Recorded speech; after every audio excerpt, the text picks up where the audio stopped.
এই যে দেখুন, ঘড়িটিতে আপনার ডেট আছে, তারপর আপনার ডে আছে, তারপর ওলিপসের সুন্দর একটি লোগো আছে, মুকুট লোগো। আর আপনার ঘড়িটি কিন্তু 100% অরিজিনাল অর্ডার। বিশেষ করে জেন্টস ঘড়ি কেনার সময় অবশ্যই এই লোগোটা দেখে কিনবেন, কারণ অরিজিনাল ঘড়িতেই ওলিপসের এই লোগোটা থাকে বাটনের মধ্যে, যেটা দিয়ে আপনি টাইম সেট করেন। আর কপি ঘড়িতে কিন্তু এই লোগোটা পাবেন না, বিশেষ করে জেন্টস ঘড়িতে। তবে লেডিস অনেকগুলোতে অরিজিনাল ঘড়িতেও কিন্তু লোগো নাই। তবে জেন্টস ঘড়িতে আপনি অবশ্যই লোগো দেখে তারপর প্রোডাক্টটা কিনবেন, ওলিপসের প্রোডাক্ট কিনতে গেলে। এই হলো ঘড়ির ব্যাক সাইড। দেখুন ব্যাক সাইডটা কত সুন্দর। ব্যাক সাইডে কিন্তু স্টিকার দিয়ে ঢাকা আছে ওলিপসের লোগোটা। এটা হলো বাটারফ্লাই লক।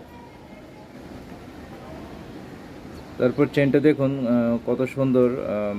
এটা কিন্তু ডায়মন্ড কাট চেন, সাথে গোল্ডেনের কম্বিনেশন দেওয়া আছে, মাঝখানে সিলভার কালার।